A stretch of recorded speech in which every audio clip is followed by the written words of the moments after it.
one thing that helps me a lot is like I tell myself every day that I chose this work chose me, and I do it because it's fun.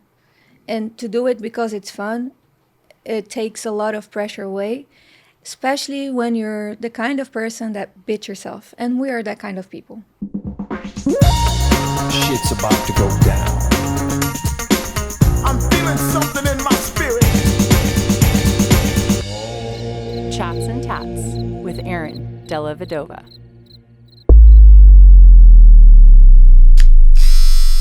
Friends, welcome back to Chats and Tatts with me, your host, Aaron Della Vedova. I'm just super excited today. The person that's with me is an artist, artist and tattoo artist whose work I tremendously look up to. Her career is spanned around 22 years, and the body of work that she's been able to produce in that time is pretty amazing. Her style, I think she might call it this, maybe not. I would probably look at it just and call it neo-traditional with an ornamental flair mixed into it. There's probably some other little words you could use around it, but that's a general description of the type of work she does. So look at the show notes right now. Go on her Instagram page, check it out. You're going to be blown away. We're going to get into what it takes to manage such a prolific career, how she got into it, her journey of travel, and all the different things that have affected her to the point where she feels the need to express herself artistically in this particular way. So with all that being said, please welcome my guest today, Fiori. Hi, thank you so much, Chad, for having me here. And I'm so excited. Just so everybody knows, that's because I don't know if that comes across, Fiori. Fiori, yeah. Fiori. Fiori. Underscore Lorett. So if you're sitting, well done. Thank and you. you want to kind of flick through her work as you listen to us talk, that's how you get to her Instagram. You can see a lot of it there. But thank you for saying that, and I'm just as excited that you're here. Thank you for being here. That's so nice. Thank you. I mean, you don't even live here. You're living at current. We'll get into the travel, but right now you're in New York City. I think you were out here to do I believe a collaboration with Fibs, right? Yeah. That's the purpose of this trip? That collaboration will happen in September. So I'm just doing a little guest spot, and in September I'll be back. Oh, okay. Yeah. Very good. Yeah. Very good. You know, Fibs worked with me here for a couple of years. Yeah. Good friend That's of mine. so cool. Obviously, He's so amazing. Oh, his work love is... it. He's a genius. He is. He really is. And a hell of a photographer, too. Yeah. Oh, my God.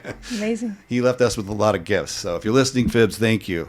You changed my career in a significant way, and I think everyone that worked here with you as well. And you still do for everyone that's out there who's a fan of your work. Amazing stuff. But I could see why he would collaborate with you when I look at the direction of your work and how it's evolving, this move towards, well, maybe I'm jumping ahead because now I'm getting too much. We'll get to that. Let's slow the train down. Yeah.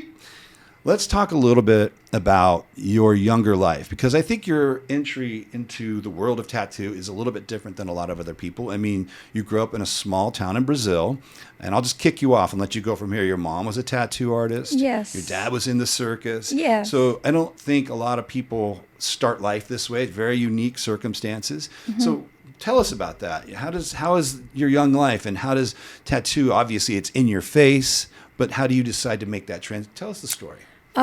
It's just the thing is my mom was always into drawing, and she was into fashion for a while, and I think she was trying to find herself.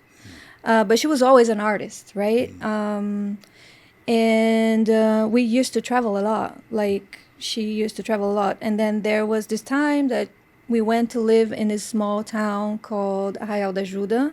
It's like it's like an island kind of town. And she started doing like these temporary tattoos. Do you know those that you put some kind of like, you draw with color on like the henna. skin?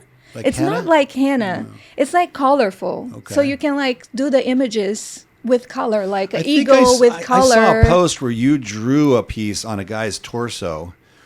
And at first I was like, I thought you were tattooing it. But then I realized, right, were you using those pens? You drew this guy's whole front piece, and then you actually tattooed it later. Wasn't that you that used those colored markers to conceptually compose the piece?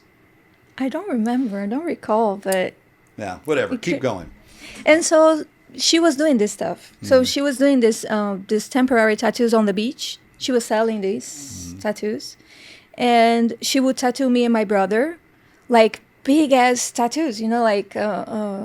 Like on my whole torso was a fairy, and with flowers or whatever. And my brother a big dragon on the back, and we would be playing on the beach and just like hanging out, and people would see us and come to her and get tattooed by her. These temporary things, and that's how she support the family, because she's a single woman, mom, and then that's the way that she was actually like looking after us. And it was really, I never thought of it because it was just like the way it was. And then she switched from that to henna, and then she taught me to do henna, and I was like 9 years old, and I always had this like thing for art. I've always done it since I was since I was a human being. Like she always had paper. We were always like drawing at home, never TV people, always drawing and talking and yeah. So basically she taught me henna when I was 9. And then I was very like, because I was a kid, right? And at the beginning, I remember I was like, Mom, I'm very ashamed, like, to come to people and offer, because it's like, it's not a thing that a kid does. And then she just told me something like, you should be ashamed of being so cool. She was always like using the right words in a way that I would be like, oh, she's right. Like, I shouldn't be ashamed of being different or being cool. And I remember I did that for a while, and I had savings and everything, So I was like very independent, and I was already like, oh, this is nice. And I remember the day that she came to the house. She left for a month or so, and then she came to the house with a tattoo machine. And I got back from school, and I saw on the dining table this hippie dreadlock guy, the sound of the machine. And I was so excited. Like, I was like, oh my God, what's going on? I was, and then I decided in that moment that was my thing. Like, I want to be like her. Like, this is so cool. She's the coolest. So she was tattooing the hippie dreadlock guy. She was tattooing, like, and that was the first time I saw it. So when she went away for a month, she got a little quick apprenticeship or something? Yeah, she went for an apprenticeship with in the big city. I don't remember the name of the guy, but I think he's still tattooing until today. And obviously, back in the days in the 90s, imagine in Brazil, like this woman, the single woman, and her 2 kids living in, very hippie place. And then she starts to tattoo. It's just like so crazy and magical at the same time. Like, the way I see it nowadays is just like she was ahead of her time. Very much, she was. Yeah, she was ahead of her time. I mean, barely, your mom, she's still tattooing. Yeah. We don't know the exact number, but she's been tattooing now for pushing up on 40 years or Yeah, something. something like that. Yeah. So we're talking, let's just call it 40-ish years ago. I mean, I got into it 32 years ago, and the scene in America was wild. And Yeah, I I can know imagine. the scene in Brazil, but it had to be a bit wild. It was all kind of wild back then, the tattoo It was, scene. yeah. So, and she's a woman, and she's a single woman. And Yeah. that I barely knew 32 years ago in the States, a handful of female tattooers, just a There handful. weren't many girls doing this. So you had a very strong, wise, awesome mom, basically. Yeah, she's cool. She's a cool woman. I mean, it's more than cool. Like, it's to have that strength of character and to just live life that fearlessly. I think she never cared about what people thought. She was just like, hey, I have my cubs and I need to look after them. And this is what I can do. Right. She was very practical, It was never the thought of like, I'm a strong woman and I'm like the revolutionary. No, there's nothing like that conversation. It's just, I need to bring food to the house and this is what I do naturally. And I love that. Yeah. Yeah. Well, I'm sure that shows up in your life. The little bit we talked before the show, you seem a lot like her as well.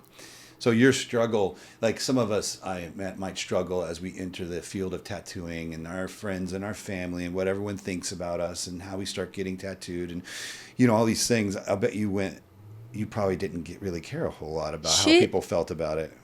Oh, I didn't really care. No, I didn't care about any lot of things. Like, I was a kid. When I started tattooing, I was 15 years old. Like, I was a kid. I had no idea of who I was, what I was doing that for. It's just, like a different material that I was now using, and against my mom's will also.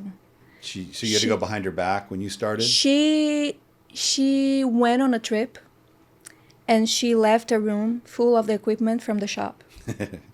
You can't leave that stuff around your And kid. she told me, don't go near it. And as soon as she left, I did. And I tattooed myself. And I tattooed my little brother.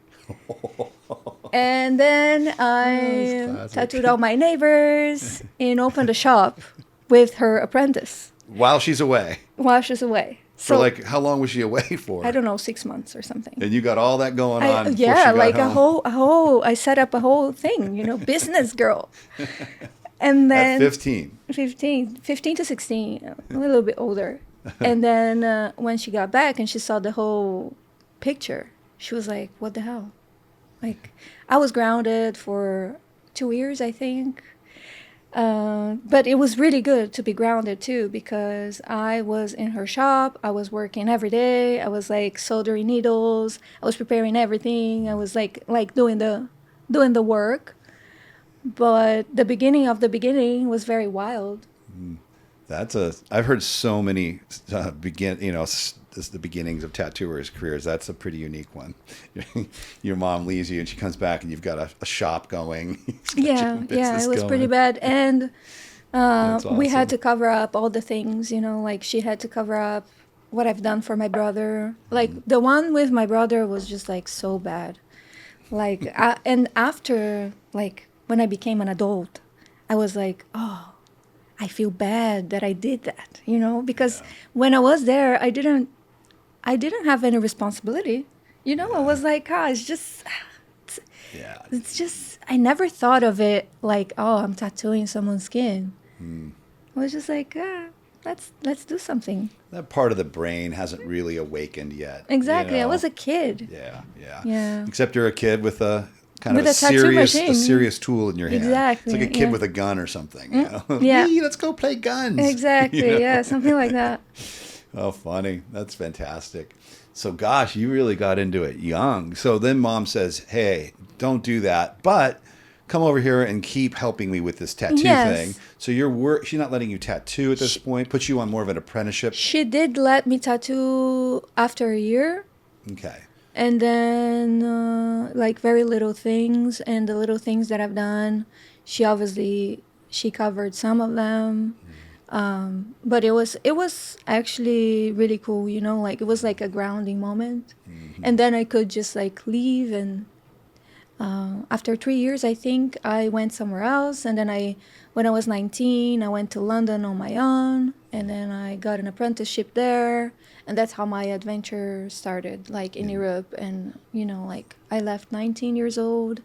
And then I went from Italy to London to Spain and Germany and everywhere. So that's where most of your tattoo career was grown, was in Europe. In Europe, yes. Yeah. And so until just lately, which you've now started in New York. Yeah, I just moved to New York a year ago. Yeah. And name the shop again you're working with Chris Garver, right? Yeah, with Chris Garver in Five Points. Very cool. Yeah, in Canal Street. Very cool. Wow, what a tattoo story. What a cool journey. And, well, that's awesome. But then, when I look at your work, what I see is somebody who's wildly passionate about the art form. There's just how much you've created, the size of the projects, and how many of them there are. So obviously you're a bit obsessed, I guess I would call it. Very much indeed. Yeah. And I think you said earlier, like, explain that to the audience, like this inspiration. Where does it really, really come from? What do you think it's all about? Oh, this is a deep question because inspiration is. I think that people think of inspiration as something that comes to you and then you're like inspired. And I don't think that, not for me, it doesn't work like that. I work to have inspiration. And the more I do, the more inspired I may be. So it's like throughout the exercise of doing it every day, I kind of like get I had an idea. But then at the same time, also, I think I have some brain issues that I'm like, I think all the time, and I just have too much time to do whatever I do. Like I had to choose between like the family thing or, and so I just stuck to work and tattooing and painting and this is like my whole being is that. It's like, I don't think that I ever got the inspiration. I've just like lived my life and it's out there, I don't know if I'm getting to the point, but it's just like, for example, I think comfort is against inspiration. They kind of like, they shock. They don't go together.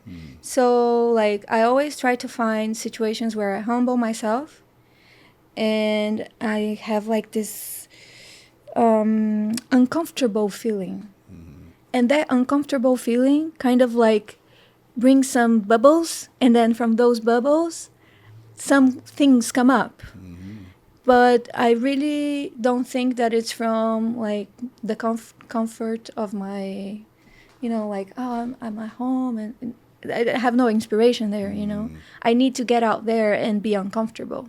And one of the things that I use is traveling, because traveling makes me uncomfortable. I love traveling, but at the same time, I hate it. It's like this, I'm going to get there. I don't know people. Then I have to, it takes you out of your comfort zone. And also the things that you see, like everything that you touch, because you are like constantly receiving things because you're alive. Your eyes are receiving different lights. And you see like now I'm in San Diego and the vegetation here is completely different. And the air here is different. The light that sits here is different. And so on. And the same rose that I may see here with the light in the morning will look different in the evening. So all these little things that you may perceive when you're looking from the right perspective and not from a comfortable place, sitting at home and drawing on your iPad. And nothing against that. Like I do that every day and I love it. But I think that in order for you to, you need to get out there. Yeah, no, that's they've done studies on that. They've studied like artists and what excites and creates creativity, and a few interesting things. One of the things I read once was, when I start a project, some tattoo project, and there's a cover up here, and there's the shape of the body, and it's just this big puzzle that I'm trying to solve, basically. And I feel like every time that process begins, there's a buildup of pressure and agitation, uncomfortableness, as you put it. It never just happens like, I've been doing this for so long, I look at the person's back and I'm like, easy, pop, pop, pop, pop, done. It's never like that. It's always this uncomfortable. And they did these brain scans when people were going through that process as creators. Some were musicians, some were visual artists, different types of artists. And they could see in the brain scan these new synapses start to wake up and start to connect and fire. So now when I feel uncomfortable or even frustrated, like when I get into an art project and maybe it's been 2 hours and I'm realizing this isn't the solution. Now I have to start over, and it's frustrating. I always remind myself, this is just what it feels like. This is what it feels like to create. And don't be mad about it. Don't just be happy about it. That feeling is creativity bubbling. Like you said, the bubbles are coming up. Right. Yeah, you need that stuff. And also like, one thing that helps me a lot is like, I tell myself every day that I chose this work chose me, and I do it because it's fun. And to do it because it's fun, it takes a lot of pressure away. especially when you're the kind of person that beat yourself. And we are that kind of people. We just beat ourselves constantly, right? Like this has to be perfect, and this has to look in a certain way, and and painting, for example, is a great thing for me because it's not perfect, because it's not. It's just the way that I'm translating light. So it's not real. It's just not perfect, and I am not perfect. I'm all cricket. You know, I have 100,000 defects and defaults. So knowing that kind of like takes all this pressure away, and then reminding myself that that kid's energy, you know, like when I was 5 years old, what did I do? You know, I would, you know, build houses and create things, and that was fun. And it's the same thing with work, you know, like I do it because it's fun, and this energy will be in someone's life.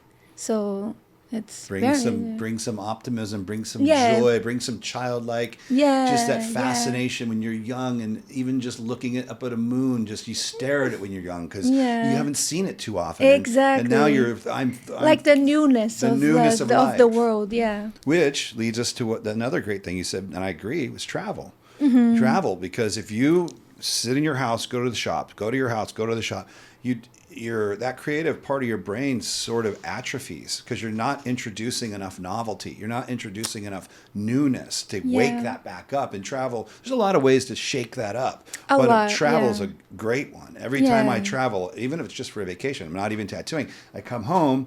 What do I want to do? And you I feel want to draw something. new and fresh. Yeah, you know? Yes. Yeah. And putting yourself under pressure. And I think what you meant by that is traveling for work. You were speaking specifically like traveling to conventions and being in an uncomfortable environment where It's you have so to perform tough. your art Oh my with people God. watching you. And It's a lot. And I would say to everybody that does it, congratulations, because it's hard work and it's tough. Yeah. No, I think you nailed it. That's the recipe to keep, and that's what I was trying to get out of you. Because seeing your work, seeing the love you still have for it, I knew you had a little secret sauce you were using, and you had a rhythm you were playing by. And I think those are the things I would have said that helped me as well. Yeah. The one thing you did say though, I do it. The act of doing it provides the inspiration. Yes. Versus find inspiration so I can do it. That's kind of a Exactly. new. I don't know if I've heard anyone say it quite like that. I like that. Because it's like I talk to, I don't know, I talk to a lot of people, like a lot of colleagues, and I ask them what they think, and you know, and I heard this a lot, like there's a lot of thought, right? We are constantly in our heads, but I feel like we need action, you know, like for me, the more I practice, like if I say every day I do this half an hour while I'm having my coffee, and I have a small book where I draw every day, like just like quick sketches with no intention. It's just for me. Because I like drawing faces. Then I draw face, and I draw whatever comes to mind. And that's the exercise. And that kind of like warms me up for my day, you know? It's not that it's not I don't know, I think it's like when you go to the gym and you're like, you know, you do it all the time. So it's just, it comes out easier. And when I have to draw for a back piece, and I leave also, something that I do is I have a lot of things unfinished. And I draw on them every day. And I go back to them. And then after a month, I go back to them again, and I have a different perspective. And I love to do that exercise because I see how much my brain's changing. And then I also can offer those things and say, what is the thing that people are looking for? I'm not really interested in what... Because I also think that when you do things for people, you kill the creativity. So... But at the same time, we have to be realistic. Like, we live in a world where we sell these things, so we need to sell. So it's like a little bit of me and a little bit of you, you know? It's like, oh, maybe this is more what some people will like. And I get a good response. And then I'm like, oh, okay, so I go on this direction. And that works for me because it's something that I like to do. So That's it. I don't know. That's a good point. I just try different things, and I have no idea of what I'm doing, Chad. Like honestly, I'm just like, I don't know. I go on my Instagram and they're changing the rules now. So now I just like, oh, okay. So now I have to do more videos, and then I do more videos. I'm not good at videos. I'm not good at like the whole thing, but I'm just trying to sell my tattoos. That's my goal. So if I need to do that to reach more people, then I'm going to do it. So a few things you said there that are interesting. One, your upbringing, I think, uniquely taught you what I would call how to hustle.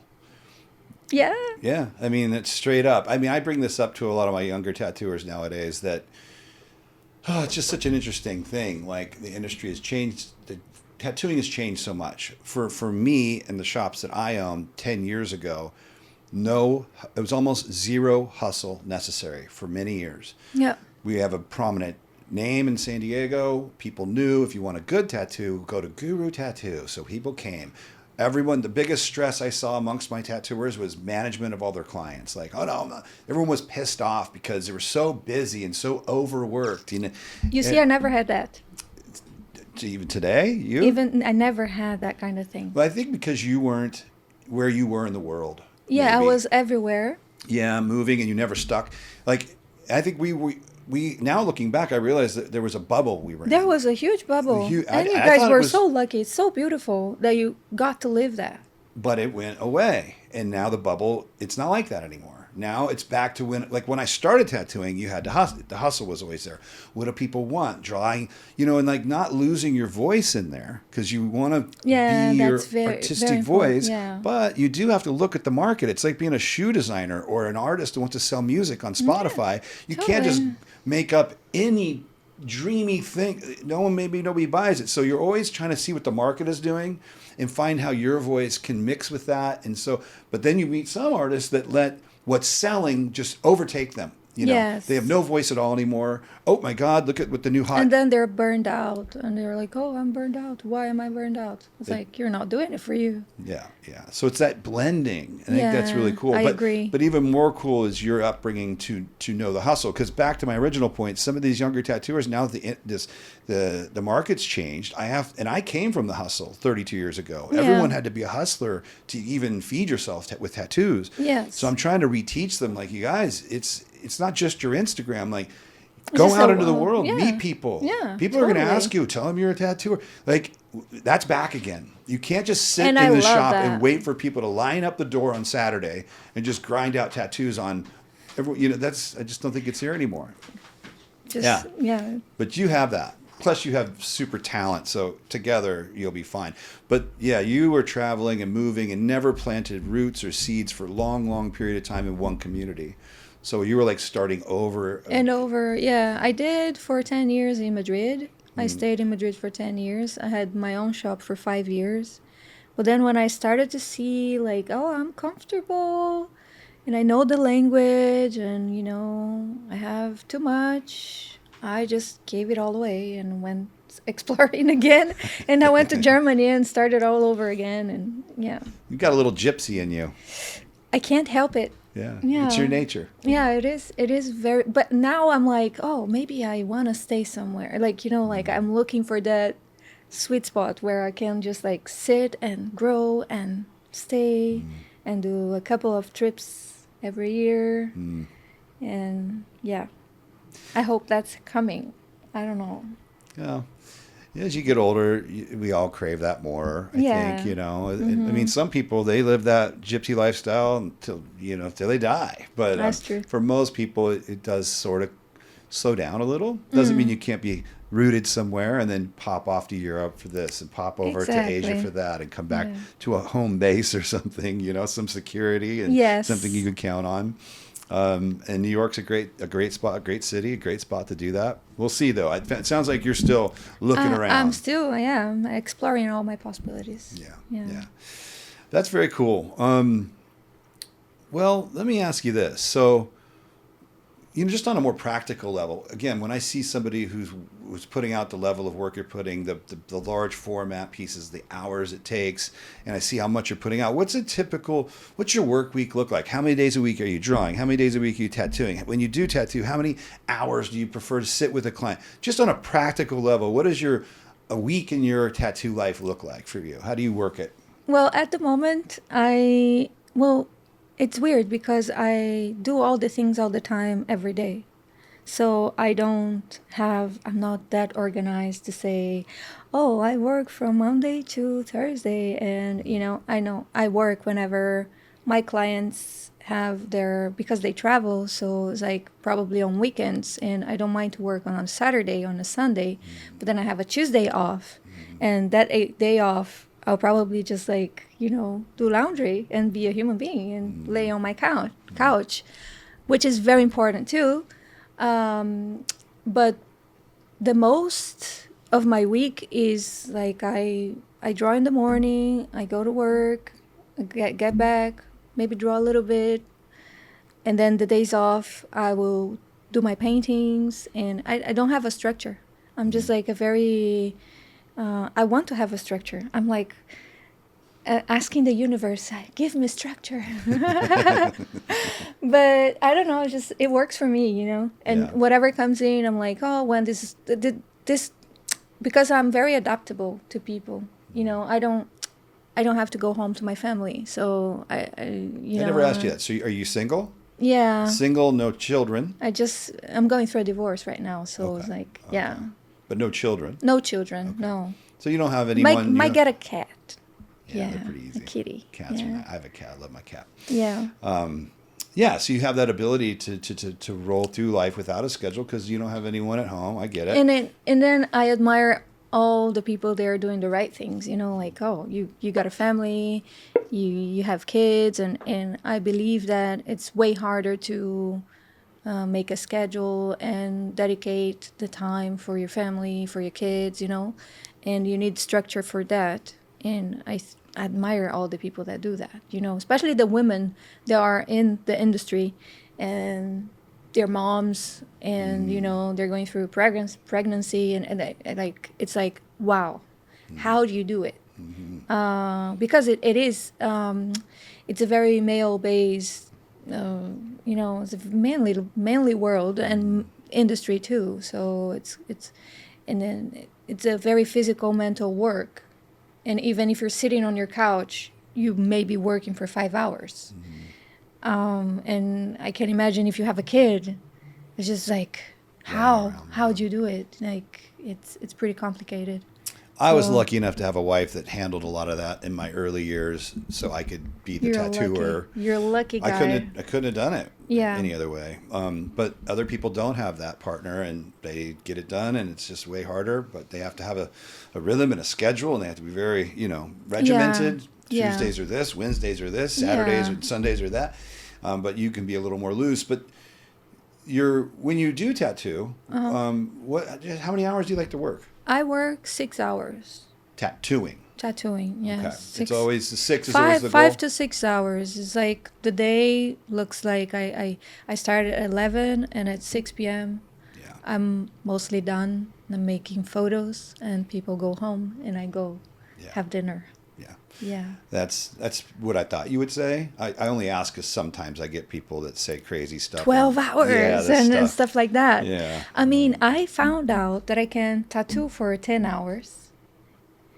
I was in this tattoo convention in Chicago last month. And my client, she was like, oh, can you tattoo me another extra hour? Another extra hour? Another extra. Like, girl, let's go home. I'm tired. You're tired. And she's like, no, she just lay there for 10 hours. So she unlocked a new power for conventions. And you were, and it's a unique circumstance, but and I know, if you try to tattoo 10 hours every day, it's not good. Not sustainable. And even like that day in particular, I felt sick. Yeah. Because you ruined your next day. Yeah, it's just not. It's not human. It's not okay. My number is the same exact number. After all these 6 years, hours. I tell them between 4 and 6. It usually lands at 5, and I tell them, because some of them want more, and I go, look, you don't want more, and I'm going to tell you why. I find sometimes you have to. They have a flight to catch, and it has to get done fine. But on a regular sitting, you don't want that, because at about hour 5, there's a shift in energy. My energy shifts. Your energy shifts. And I feel like Everybody's productivity comes down. Yeah. It's so you're paying me by the hour. Don't you want 100% productivity during those hours? Course. Do you want me at hour 7 when I'm kind of like not feeling it? You're in a lot, you're having a hard time. I'm having a hard time. Everyone's hungry. It doesn't make sense. No, it doesn't. No. It doesn't.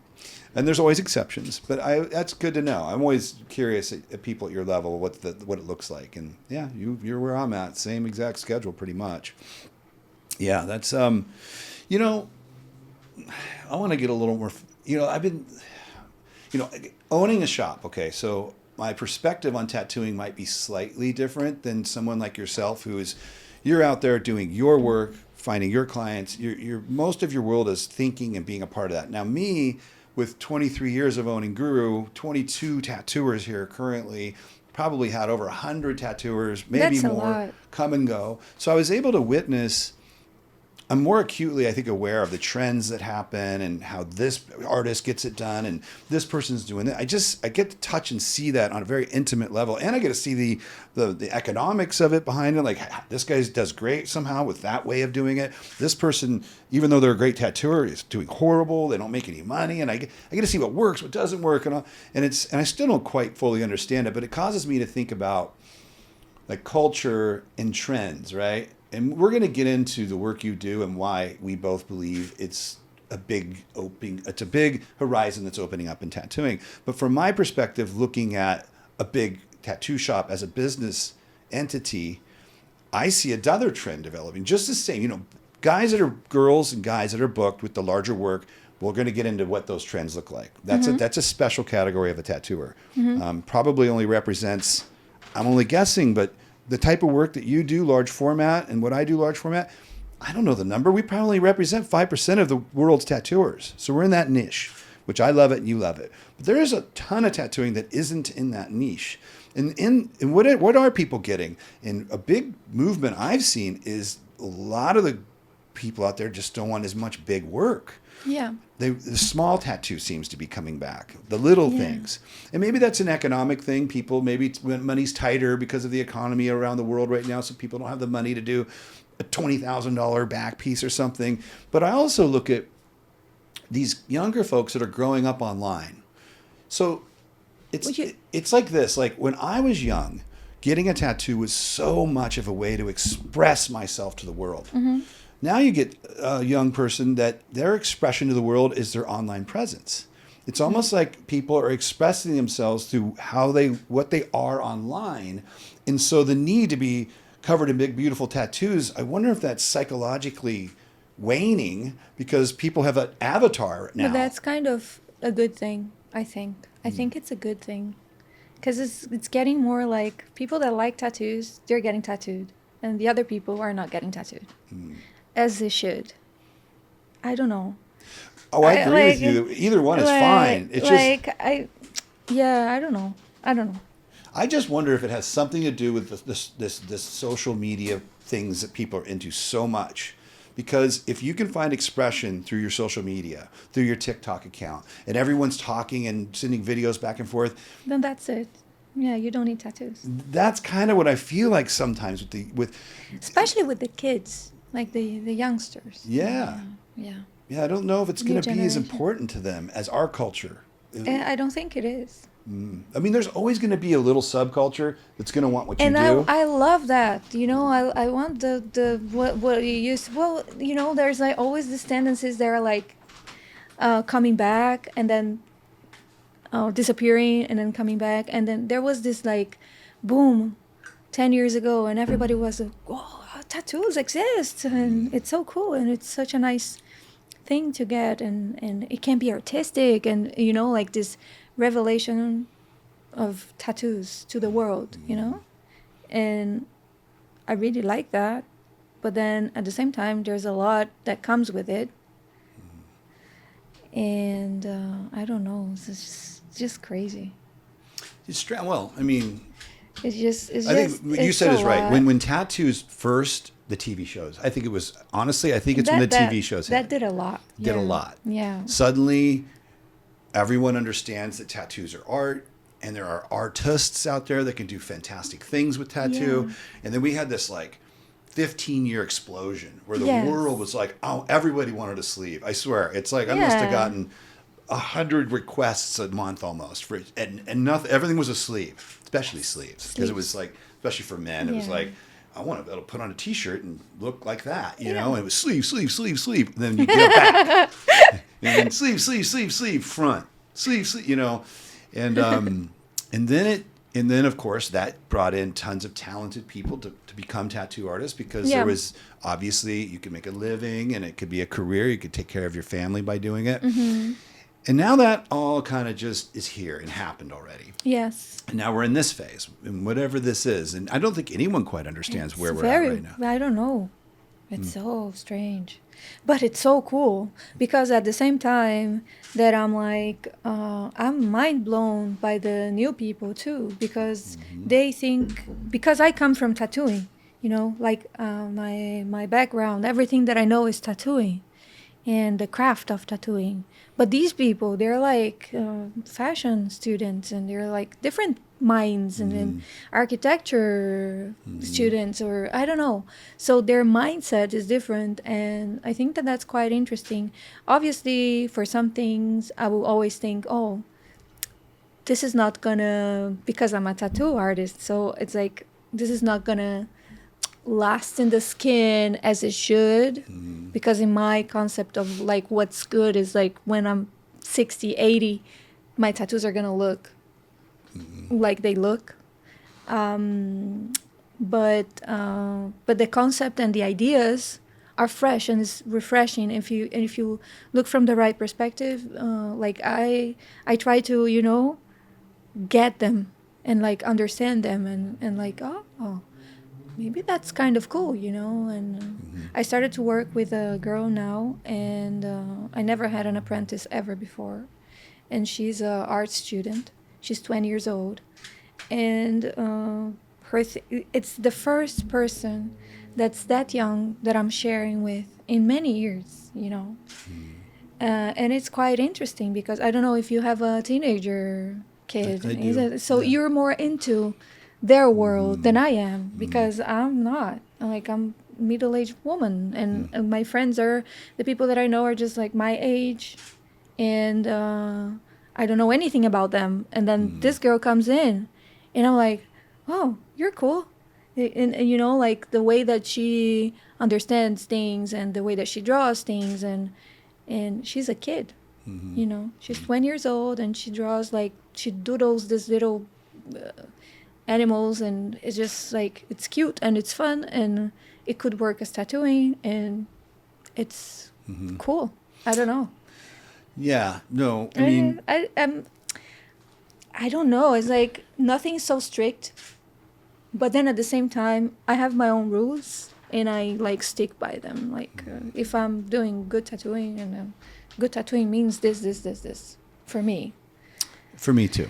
I think both of us come from an era where the rules of traditional tattooing we've learned through years of experience and seeing tattoos we've done that got old, and then what worked and what didn't work. And you know, it's hard to find tattooers after 20 years that don't implement a lot of traditional aesthetics. Yeah. Because they've seen what the other stuff ended up looking what it like. looks like, yeah. Yeah, but I'm with you. I'm not the old tattooer that just hates on any young person that's trying something new. Even though I will politely guide, I might, but I'm not going to hate them. I'm not going to be like, you know, fuck all these young kids. That's not a real tattoo. That's not going to stay. That's bullshit. I'm more like you. Like, yeah, in some cases that could be true, but some of this experimentation that's coming in is going to grow into whatever's next for tattooing. It's almost like sometimes I see that people are doing tattoos for people that don't like tattoos. People that have never seen tattoos for themselves, they are getting tattoos. They're very, very like a little detail, you know, like a jewelry thing, or like a, you know, it's more like a aesthetic little thing. that's not really like it's not. It's just like go and buy some jewelry, or I don't know how to explain this, but I find it beautiful too. Because you're tattooing, you're decorating the body. But I don't consider that specifically to be really tattooing. I don't know. Well, if that makes sense. It is. It is a tattoo, but when you look at the history of tattoo, then it's something else. It's something. It's just It's just a new genre of tattoo, and you're Yeah. right. A lot of it seems to echo jewelry. I mean, so many of this stuff. It's like the little rings and little dots on fingers and little behind the ear, like almost where an earring would hang. and it's super cute. It is. I It's really cool. like it. Yeah. But it's just something else. Yeah, it's different than what you do, and it's different when you look back at the history from Japan and all the different. It's like whoa. Yeah, It's a totally day and different, night. totally different Yeah. new thing. Yeah. Yeah, so maybe we should touch on that real quick. What do you think makes a great tattoo? I think Personally. for a good tattoo, you need bold lines. You need a lot of black to punch all that color. A little bit of color, but be thoughtful. You need body flow, good composition. That's pretty much it. Yeah. And your work expresses all of that, very clearly. Thank you so much. Yeah, I really love your tattoos. They're beautiful. Thank you. Well, what about? We kind of got into. We kind of already got into this. We kind of got into what tattoos were when we got into it. We just sort of brushed across what's happening today and how nobody quite. It's really, really weird and hard to talk about it because I don't know what's going on. I don't either fully. I don't know. That's why I like this conversation. I'm hoping Yeah. we can together understand it a little more. Yeah, it's complicated and fascinating at the same time. I don't know what it is. But that leads us. We went past, present. Let's talk about future. When you think of the future of tattoo, let's just call it 10 years from now. What do you think is gonna? What's it gonna look like? 5 years, 10 years? Do you have any idea? I know you don't know. Neither do I. I don't know, but looking at things now, I think a lot of people are not gonna get tattooed anymore. It's gonna Like, become less cool. less cool to get like this little things, so not those little things. And I think that the people that are into tattoos are gonna get vests, like the full body one design thing, because you're into tattoos. It's like more extreme. That's a good point. It's not like for everybody anymore. It's just like, well, if you are into it, then you get your full body, which I love. Yeah, almost like it's like the separation is going to be bigger. Either you're getting little tiny decorative things, and I guess you could say you've got 20 tattoos, or you're way over here getting a bodysuit. Exactly. The middle is going to get thinner. Yeah.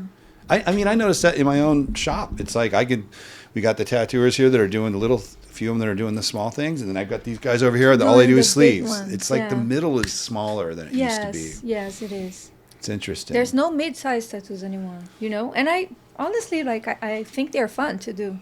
Yeah. I still enjoy doing them, like start a project one day and finish it. It's so cool. I remember it felt so good, like, oh, I started, I finished, yay. But now it's just like you started and 3 years later you're best friends with your client.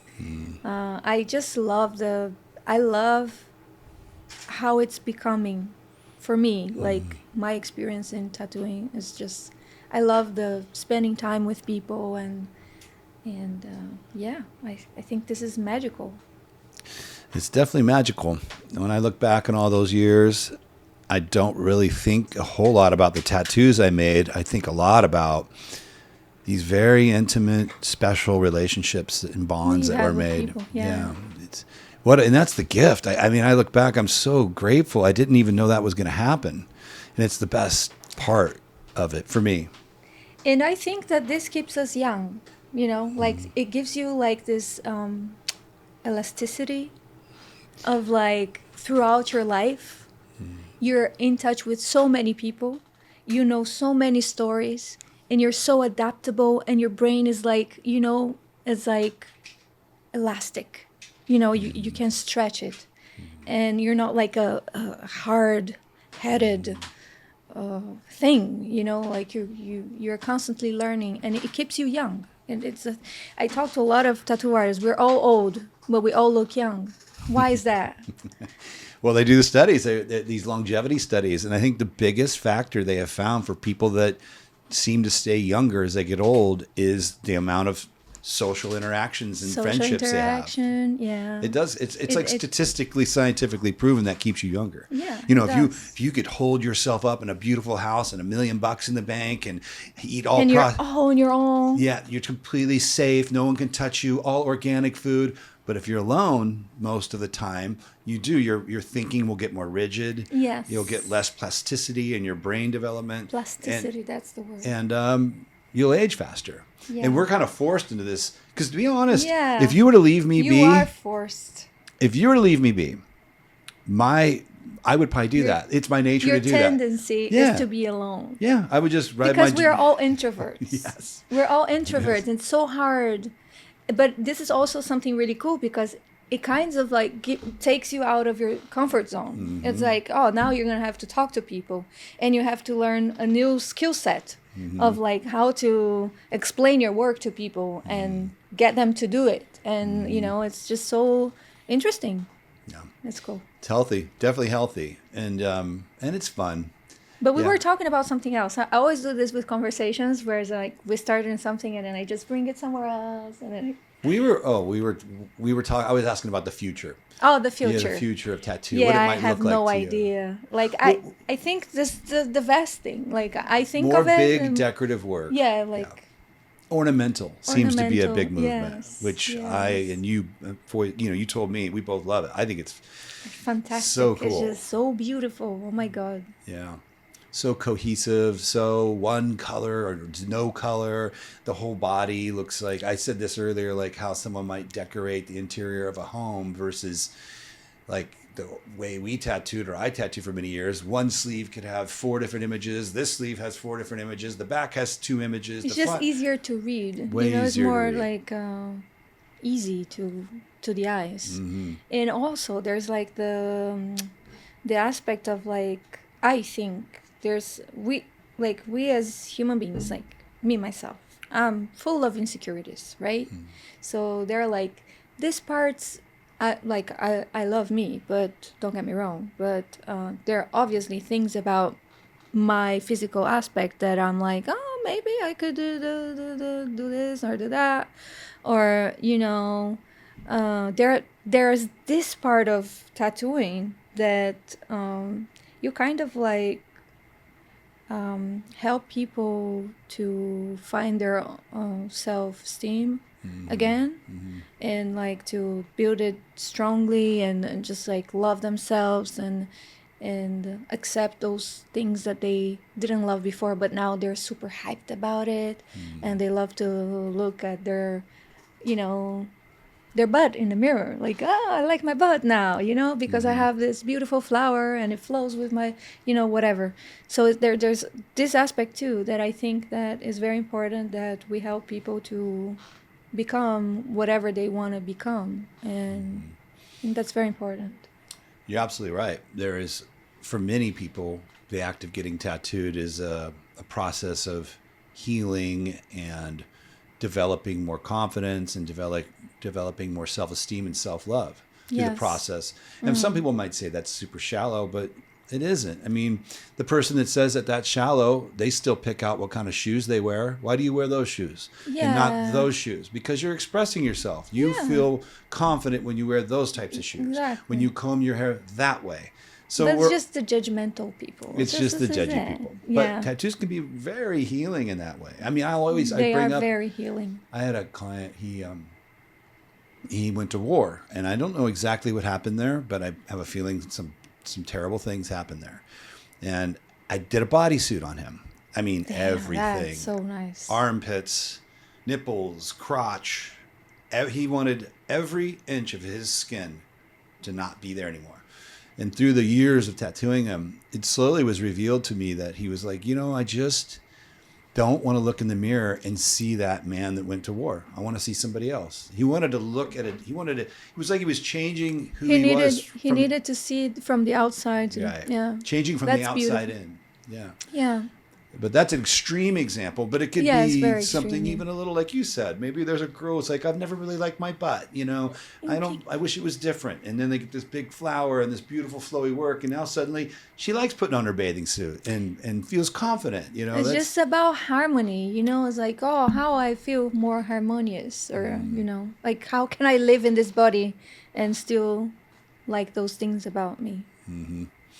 That is a beautiful part of tattooing. Yes. I think making people's lives better. That's the It thing. is. It's so fun when they're happy. When you do it and you know and they know and you're like, wow, that person's gonna forever look at my tattoo that I created with them and they're gonna smile. Yes. And then you've left a little bit of joy in their life and this one and this one. And it's a beautiful job to be able to have something that we do that you can look back and know you've just made people feel better. And you also get so much out of it. Oh yeah. Like, it's not only you are giving, like spending time with these people is everything. They give you so much, us so much. Yeah. So much. Yeah, it's I don't know. I keep wondering if there was something even more. I hate to say this because it sounds like I'm saying tattoos are the greatest thing to do with a life and anything else is not nearly as cool. Not saying that. But it's hard pressed for me to think of anything that I could have done that would have meant more to me than this. For me. There's nothing else. For you either. No. For us. Yeah. I mean, I agree. There's nothing else. What else could I do? Just, this is who I am. It's really, it's a thing that I'm learning now to like this, because it defines me so much. Mm. Who am I without it? Who's Fiori? Or is Fiori a person at least? Like what is it without it? Mm. And I'm trying to like work on that person without it, but it is so much. It's just so much of my personality and who I am. Yeah, me too. I don't tattoo as much as I used to because I got these shops and I have this show, and as I've cut back on tattooing, it's been interesting feeling that feeling of like loss and like my ego almost being like, well, if I'm not the guy putting out the biggest raddest tattoos every day, who am I? I'm doing pretty good with it in my own way. I think through the use of hallucinogenics and meditation and I do have a beautiful wife and I have children and I have all these things that fill my cup so I don't feel too lost. Thank God. Yeah. Because if I didn't have all that other stuff, I think and tattooing was taken from me. I think that would be a difficult. It's complicated. Yeah. It would be hard to find my self-worth or something. So twisted together. It's so tight. Yeah. But there's nothing wrong with that either. There's nothing wrong with loving something so much that you make it who you are. Definitely. There's a balance there. It can go too far, I guess. But we're not balanced people. We're not. We're all in. And this is something that I always like. If you want to be an apprentice, you have to give it all up. Mm-hmm. And you have to go all the way in. Mm-hmm. And your soul is here. Yeah. And you can see it. You can see in people's work their soul. They're communicating. They're not reproducing. They're not just technicians. They're talking to people, and you can see the soul. And this is that kind of job that you throw yourself in completely. Especially now, because from a just practical standpoint, again, back 20 years ago, if somebody could do a decent tattoo, they'd be probably fine.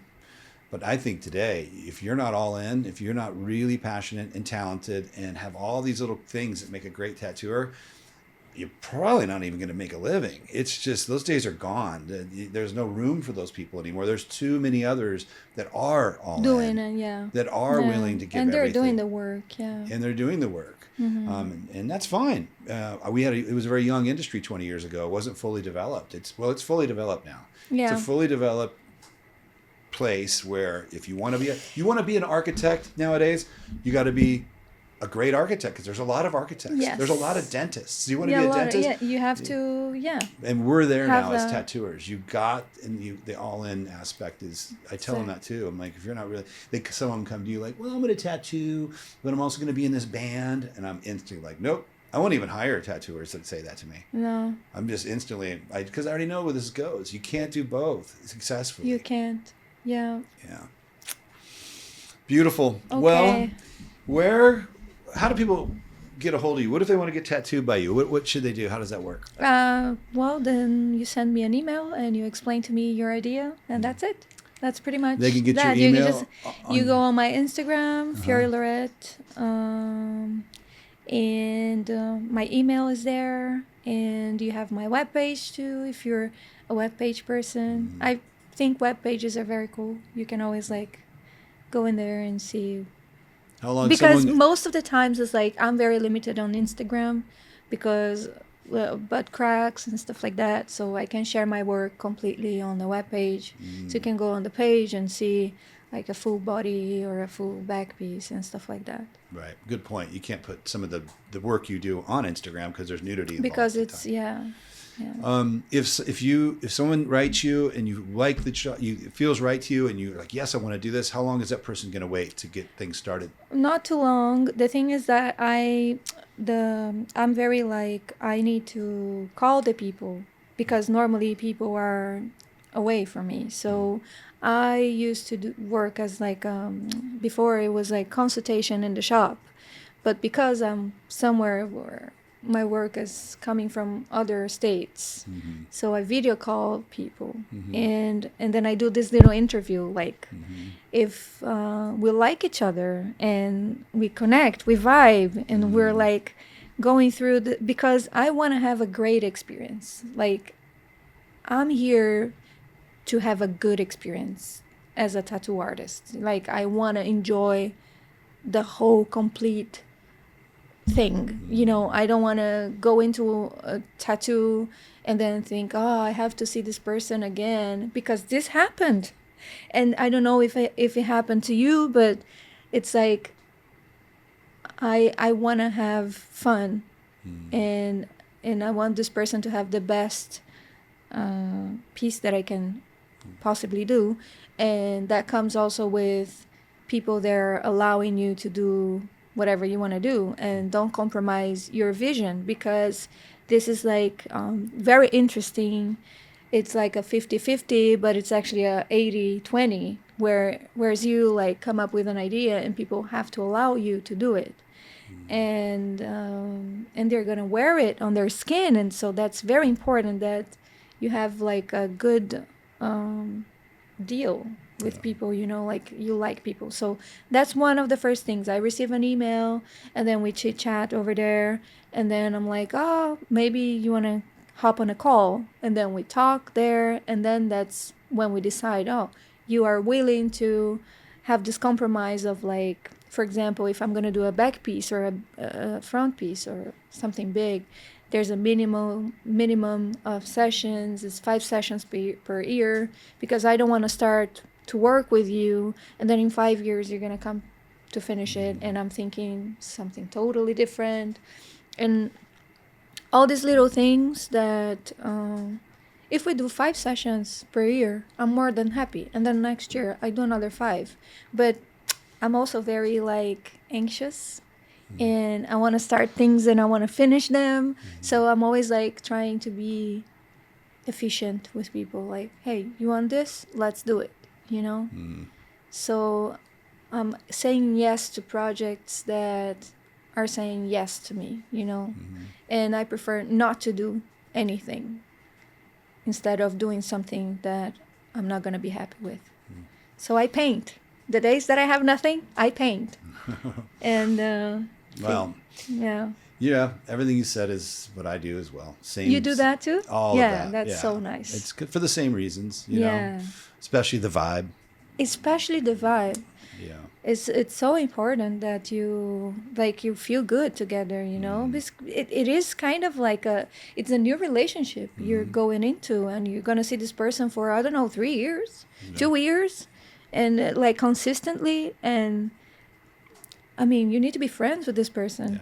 So Very true. Yeah. Yes, I get what you're doing. Well, that's good. So email you and get on a video call, see if the vibe is right. Exactly. And if it is, I think if you're out there looking for some big neo-traditional ornamental work, I would highly recommend you check Fiori out. Again, it's FIORI_LORETT yes. on Instagram. And then from there, you can get to her website, you can get to her email, and get to all that other stuff. So thank you for coming in. Thank you so much for having me. Like I said, when This you was got great. you Like, liked it? yeah, Good. Really fun. Well, everyone at my shop, when they heard you were coming, they're like, no way.